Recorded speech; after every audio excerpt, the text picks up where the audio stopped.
We're here live today with a very special guest, Dave Meredith. He's kicking off the interview sessions with Joe Clark. I'm the host, and he's the special guest. Dave, how you doing today? I'm doing good, Joe. How are you?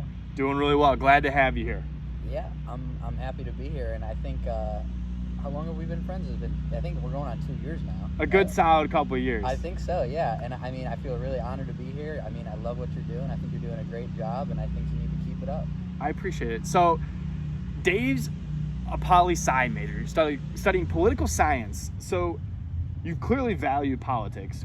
What would you say is the reason that people should get into politics? Well, I think not enough people are interested in politics, and the divisiveness we see in our politics is definitely a big contributing factor as to why people are turned off by it. But I think people do need to pay better attention at what's going on. I think there are a lot of things that are not really in the spotlight, and people aren't really paying close attention to. And I think we need to get more people involved. Now, Dave, anytime you and I have a conversation about politics, too, you are very informed. You're very factually informed from everything from like the history of our government and into what you think how we should take it, like how we should go forward with it. How do you manage to do that? Well, I really like reading a lot. I like reading historical books. I read a lot about the Revolutionary era, and I mean through my political science classes and history classes as well, it's been very useful to me.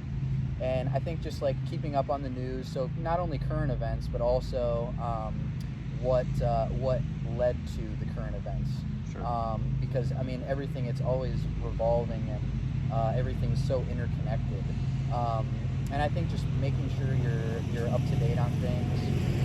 And when it comes to the news too, I mean you see these headlines and you see things, but you can't just accept it at face value. You got to dig a little deeper. You got to find the facts and really try and figure out what's going on. I love it. Absolutely. I think that's great advice and pointers to all of us. You know, we can all be more informed all the time. And so, Dave, clearly politics is a big part of your life, right? Like you're studying it, you're going to be really informed in it more than from a credential standpoint. So when would you say you figured out who you are, or have you? Yeah, I think that's a great question. And I think the follow-up, I mean, I think I'm still trying to figure that out as we go along. I mean, both of us were both very young and just trying to figure it out. We're still undergrads. But I think I definitely found a piece of who I am the past 3 years here at John Carroll. And I'm glad we were able to come here. It's been tough not being able to be here, but absolutely. It's absolutely a beautiful campus, and I think in high school I kind of struggled with being disciplined when it came to things like education and focusing on my studies. But definitely coming to John Carroll, I think I mean I've made great friendships such as yourself. Thank you. Yeah, likewise. And the people around me have definitely shaped who I am and helped me find who I want to be, I guess. I don't think it's necessarily who I've found myself, but rather who I'm trying to strive to be, I guess. Okay. And so do you think that's like something that people can discern like that, or do you think it is this gradual process that you're talking about? Like, yeah, I would like to meet someone who found it, figured it out just like that. Sure.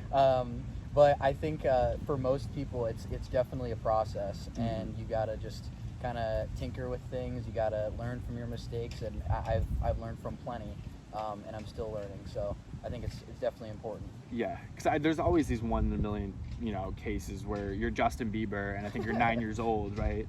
And Usher finds you, and you are 9 years old, and then next thing you know, you're an internet star singing pop songs for the rest of your life. Right. Like, I think we see these things in the public eye, and we think, oh, that's how it goes. But for the average person, for the person that's not Justin Bieber, for the person that's not Mark Zuckerberg, or any of these, one-hit wonders, for lack of a better phrase, or not one-hit wonders, but something that's put them on the map like that. Right, exactly. We go through this gradual process every day. Right, yeah, it's a grind, constantly. Oh, spot on, dude. It is a grind.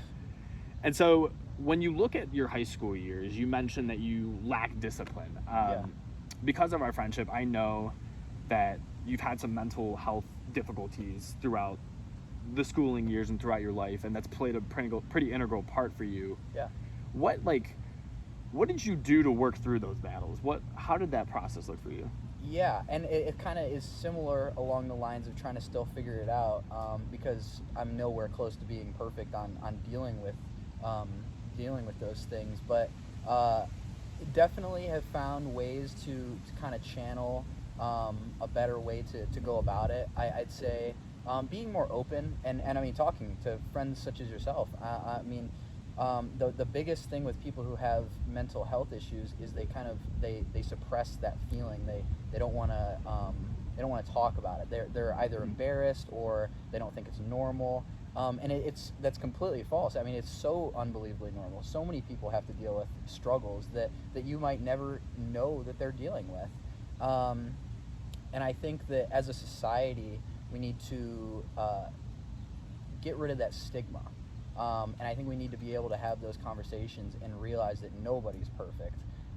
So I think for me, just talking with friends and family, being open about it, and trying to find outlets to make improvements where I can, I guess. Wonderful. Yeah. Yeah. I mean, you're a pretty like reserved guy, so when I hear you say things like, you know, it's something that you're going to mask and something that you're going to cover up and not talk about, that seems very fitting for who you are too, on top of it. And Right. so with that, like, it's such an individualized battle, but if you had one piece of advice to give anyone out there who is dealing with their own mental health battles and struggles and whatever that may be, what's your advice to that? Yeah, I think if you're out there and you're dealing with mental health issues, I think you need to be open about it. And like I said, talk to people, talk to your friends, talk to your family.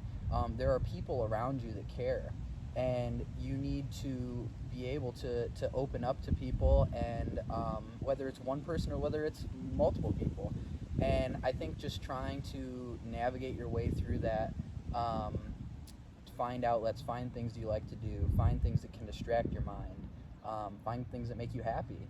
And I mean, I think you're doing such an amazing job when it comes to being more grateful for the things you do have in your life, because you might have a lot of challenges in your life, but be appreciative of the small things. I mean, we did a conference on Right. the small things. It's the small things, baby. Yeah, it is. And I mean, I loved your one video last week, and I texted you about it, talking about slowing down. And I think that's so important when it comes to mental health, is slowing down and really just kind of taking a deep breath and like enjoying being. Yeah. And I think something I've personally struggled with is moving too fast. And that definitely suppresses those issues that you deal with. And I think just kind of relaxing a little bit and enjoying life is important. Absolutely. When we take the time to enjoy life, we tend to actually enjoy it. You know, it sounds so self-apparent or self-evident, but it's the truth. I don't think we do slow down enough, or we don't recognize what we need and actually act on our needs. Like you said, we suppress it. Right. Yeah, it's great advice, Dave. It's great advice. We appreciate that. So especially with everything going on, reach out. If you are struggling with something, reach out. Dave's more than willing to talk to anybody. If you were inspired by what he said, let us know. Drop a comment below. If you want like the public audience to respond to you, drop a comment. Let us know what's going on. We're all here for each other. Absolutely. This COVID quarantine thing's crazy, right? Like no one expected it. So I know a lot of people are struggling out there. Don't be afraid. Have the conversation. That's what Dave keeps emphasizing here, you know? Be open. Discuss it. So Yep. we appreciate it. Those are some great tips. And I'll tell you what, David mentioned that he wasn't disciplined at one point. He's like, this is one of the most disciplined guys that I know. I'm a real stand-up dude, really disciplined, make sure he gets all of this stuff done. He's got his ducks in a row, as the saying goes. You're smiling over there, you know it. He's like, yeah, like I live in the library. No, I appreciate it. You talk too highly. No. But, so Dave, what would you say is your biggest regret in your life? Short-lived life. In the grand scheme of things so far. Yeah, right. But what is your biggest regret? So Yeah, I'm sure I'm gonna regret a lot more as the years go on. But let's hope not. I think it kind of goes back to the discipline thing in high school. I regret not being more focused on academics. Yeah. I always have had that drive to want to like be better, but I focused that in high school. I ran track and cross country, and I focused those efforts towards that. Like I wanted to be better, I wanted to improve, I wanted to do whatever it took to improve my own personal personal times or whatever the case might have been, and I didn't really put a lot of emphasis on academics until later in high school, probably like junior senior year, when I realized like this matters, and I was like, you need to get it going. And then I think once I got to John Carroll, I was kind of learning how to deal with it on the fly, and I've definitely made some big improvements the last two and a half years. Most of the time that I've known you has been when the most like put together I've ever been in my You're life. put together, dude. I mean, you got it going on. So I appreciate it. You talk too highly, but I think definitely high school. I regret not being more focused. So, in regards to that, like you clearly have established that growth mindset, right? So, why? Like, why does it matter? That's a good question, and I think it matters. Well, it's an individual thing on an individual basis. I mean, everybody, you do you kind of a thing. But for me personally, I really want to live up to my goals and live up to what I know I'm capable of doing. Mm-hmm. So I think I see the short-term goals and I see the long-term goals, and I just really want to get them. And I think there are some days where I wake up and I'm like, I ask that question to myself: why? What does it matter? Why are you doing this? Especially when it gets tough. But I keep thinking back, like I want to reach those goals. I want to strive to be better. I know I can be better, and I think I feel a lot of guilt when I don't hold myself accountable. And if I'm doing something that I'm like, okay, I could probably be doing something more efficiently, and I'm wasting time. I think that's always in the back of my head, Mm-hmm. and it always just really pushes me forward. Yeah. I mean, all we have is time, right? Like, Yeah. There's nothing more valuable to us because life is time and it's finite, as we know. So Yeah. that's why we have to do the things that we can with the biggest love, the biggest devotion to them, for sure. Yeah. Sure. I like it. And so another question that I was thinking about, I was like, I wonder, like, who is Dave's biggest influence? So, like, who are your biggest influences under the categories of, say, from a large scale, right? Like, who, like maybe someone you don't even know, right? Yeah. And then how about someone as well, more in your circle? Like, who are your two biggest influences from those categories, I'd say? That's a great question as well, and I think I've been really thinking about that question a lot lately because I'm applying to law schools, and with that, you have to, in your personal statement and the essays they ask you to write for certain schools, they ask you to talk about yourself quite a bit, and I'm not really like I don't like talking about myself Right. all that much, and I don't really dive into those like really personal questions. I kind of just go about my business, and I was thinking about that. The very similar question is who was influential in my life, and I don't think I can pinpoint one person. I think on a personal level, there are friends and family who definitely had a great impact on my life. My parents especially, just work ethic. But it's a collection of people and ideas, I feel like, and from a standpoint of people I have never met. As you know, I'm a big Abraham Lincoln fan. I love Lincoln, and I think his story is so beautiful. It's like it's the essence of the American way and the American dream. I mean, this guy was born in a cabin in Kentucky, lived his whole life in Illinois, and was just random job after job and walking miles to borrow books from a friend to study law, and just like stuff like that. I mean, it shows you like anything is possible, and if you work hard enough, you can find success.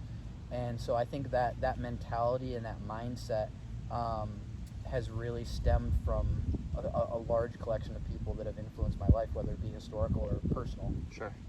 That's great. Yeah, I mean, every person offers such a unique aspect to life. Mm-hmm. So I think it's spot on, right? Like when you talk and you say, well, not one person is going to be the sole influence. Of course, yeah. And everyone has their influence, which is what's wild. Like, you look back and you're like, oh my gosh. Yeah. And we think about those things. Absolutely. And Abe Lincoln, I mean, one of the most influential guys in American history. Yeah. You know, Yeah. so as a political science major, aspiring law degree guy, whatever, that makes sense. Yeah. It just fits, you know. Right. So we can very much so grasp that. Absolutely. That's awesome. Those are beautiful. So contrarily, right? So I'm interviewing you as we speak. The first of hopefully many interview sessions. If you're interested in being on one, by the way, reach out, drop a comment below, whatever you think. We can sit down, we can have a little interview session. If you could interview one person, live, dead, no, I mean, there's no contingencies here. You could sit down, you have an interview question, you can line up your questions. Who are you interviewing? I think, wow, that's a tough question. I think the obvious answer historically would be Abe Lincoln, but I think from a present, like, alive standpoint, I think I would really like to interview the Indians shortstop, Francisco Lindor. I think that'd be sick. Yeah. I think he came from Puerto Rico. I'd like to know, like, his story. I'd ask him about how his upbringing was in Puerto Rico, what the environment was like, what baseball was like on the island, and then he came to America as a teenager, and I'm pretty sure he played high school in Miami or Florida somewhere. Okay. And he didn't speak English at that point, so he's trying to learn English and baseball on the fly, and I think it's a cool story. And I mean, unfortunately, he's going to be leaving the land, probably, I would imagine, to make $400 million. Guy's worth it, though, huh? Yeah, he's worth it. And I think his story is amazing. Yeah. Yeah. Yeah, I mean, there's something to be said for the Cinderella story of sorts, right? The David and Goliath mentality of it's like you're overcoming the Abe Lincoln story where you're overcoming these seemingly gargantuan difficulties, and something about Frankie Lindor, well, not to mention that he produces, but something about his demeanor, that charisma, you know, the guy smiles. Right. Like, doesn't he have a nickname about that? Mr. Smile. Mr. Smile, there we go. Dave's a big baseball guy, so it's I mean, he lives more gratefully all the time, I'm sure. There you go. I mean, he definitely takes a lot of the values that you're trying to instill in people. I think thank you. Yeah, he does a good job with that, and I think you need to keep it up. Thank you. Yeah, he's fun, and we hope that he sticks around here in the good old Cleveland, Ohio. Now, Dave, in the depth that I know you, I would contend that you're a pretty wise person, right? I think you have great foresight, and you have the wherewithal to recognize things that are going to leave an influence on your life or that can influence other people's lives. So to that extent, let's add the political twist. To the up-and-coming generation, what would be your biggest set of advice, or what is the biggest piece of wisdom you could give to the up-and-coming generation?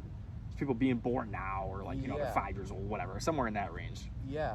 Well, thank you again for the kind words. I really appreciate it. I think the biggest thing for this up-and-coming generation, especially in a very divisive political environment, is staying on top of things and not letting people tell you how you ought to think. Okay. When it comes to the mainstream media, I think we're really putting a lot of emphasis on how biased they can really be, and it's honestly disgusting, and it's not fair. And it really taints how a lot of people think, because I mean, think about it. If you're obviously, we both are very interested in politics, and we keep up with day-to-day things on a weekly basis, but there are people who, I mean, they're working 9 to 5, they don't really care all that much, and let's say they turn on the TV, or they go on the news app for just a couple minutes a day, and that's all they get. Right. What are they going to see?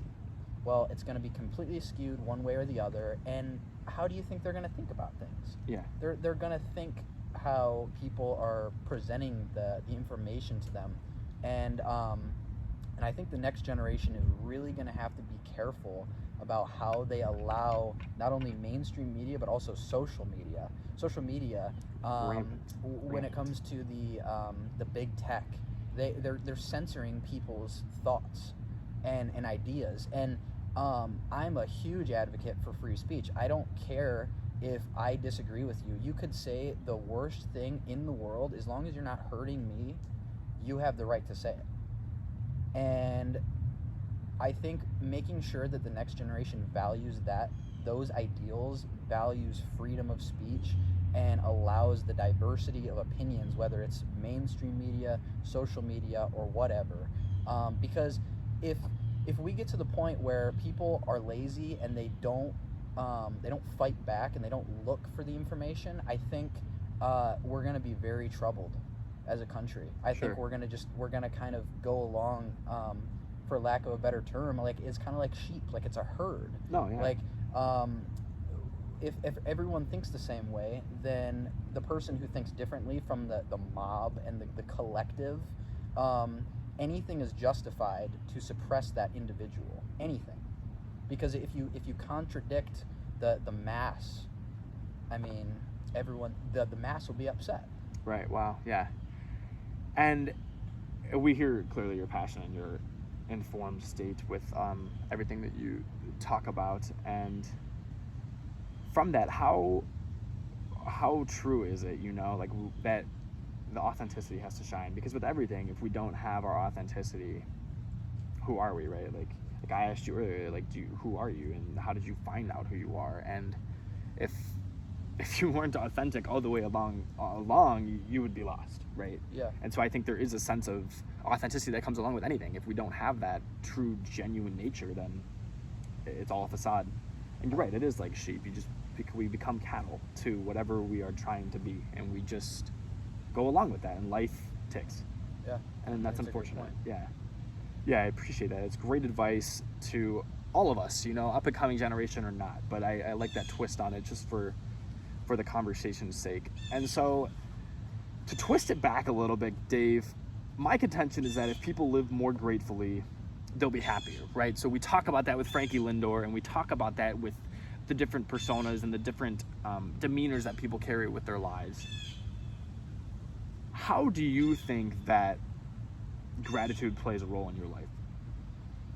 Yeah, I think, and like I was telling you before, I watched Joe's video on slowing down, and right after I watched it, I texted him. I said, dude, like, I love this video. I commented on it. Drop a comment below. I was like, oh my gosh, like, it's so important to do that. And I think that kind of goes back to like the mental health question, like being able to just appreciate things.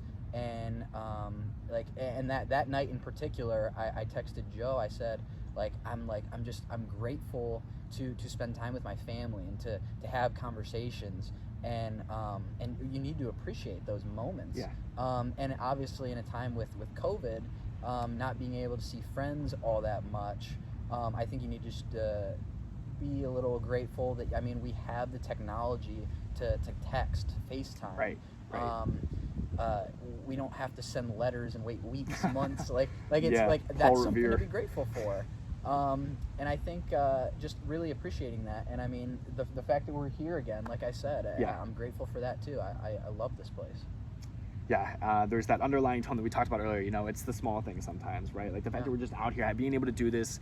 I'm shooting this on a phone. I got my computer here. I mean, how fortunate, Yeah. It is truly just the small things, and we're adapting, and we're keeping the distance here, making sure that all is good, but we're close in our hearts. And so you would contend that you live gratefully? I try to. Yeah. I think it's a work in progress. Yeah, you mentioned, you say you try to. It is this, I agree with you. I think it's this continual daily, it's this daily thing, because sometimes it's harder than others, when things hit the fan, it seems like we have to really be intentional about that. And that ties right back to our authenticity, like if we find the things that we're grateful for in our life, we're going to be happier. I stand by it. So Dave, recently, amid COVID, amid life as we adapt, constant adversity, constant adapting going on here right now, what are the things or the people or the experiences of recent that you're most grateful for?